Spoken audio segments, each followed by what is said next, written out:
Hello, welcome back. I hope you're doing very well. There are an absolute ton of videos on YouTube on the subject of creative block or getting stuck in songs or how to finish songs or get out of loops, all that kind of stuff. I've watched a few of them, and while there is some good advice in there, I think a lot of it is very vague. It's things like organize better or go for a walk or take a break. There's nothing actionable. There's no sort of techniques or sort of really concrete things you can do when you're stuck. Um, but if we look outside of music and to the world of writing and literary stuff, there's actually a very well known and sort of very precise method of dealing with the situation where you're halfway through a creative process and you get stuck. So that's what we're going to talk about today. I'm going to explain it to you and then show you how you can relate it to making music. In my day job, I'm a journalist and a writer. Been doing that for 20 years or so, writing for magazines, websites, even a book. And during that time, in every project that I've worked on, there's always come a moment where I've got stuck, where I've written a bunch of paragraphs and then suddenly I hit a wall where I can't progress what I'm trying to do because I'm kind of stuck and I feel blocked.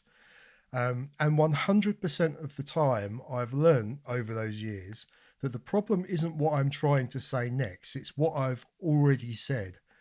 What I mean by that is the paragraphs I've written so far, there's something about them which has led me down a dead end, which is now pointing the sort of the narrative or the story or the article I'm trying to tell in the wrong direction.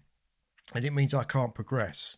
So I've learned that the way out of that situation is not to spend hours trying to come up with some elaborate next paragraph that fixes that problem. It's to go back and look at the things that I've already done and see where the problem is and see where I need to change the preceding paragraphs, which will then let me progress and it will let the story flow again in the right direction.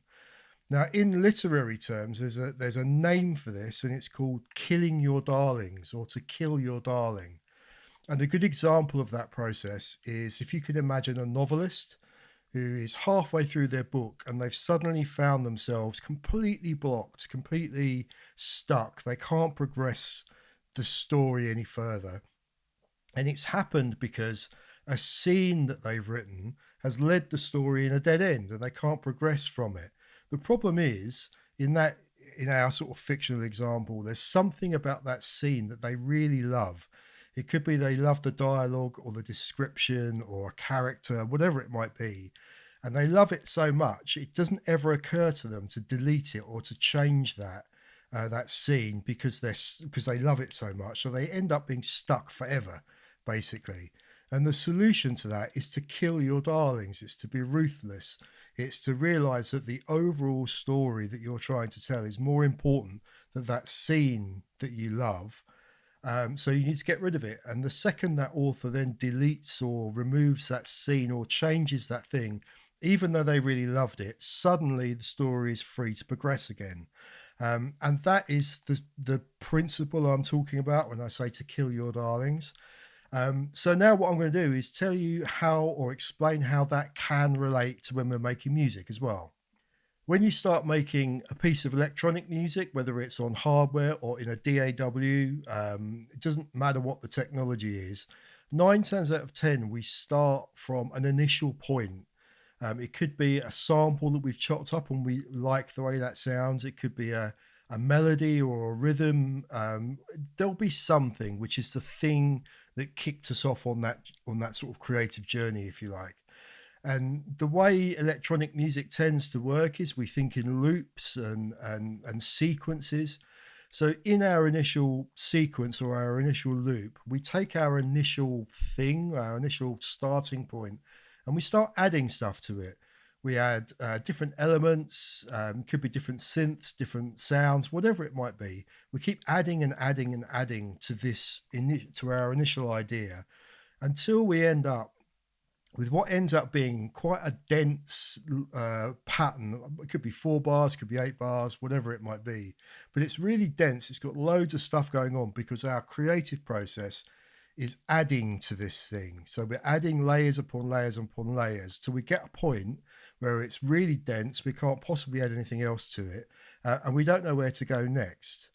Now, I have learned reasonably recently, actually, probably since I started doing these videos on YouTube, to start taking that kill your darlings principle that I know from my journalism work and applying it to the music I make.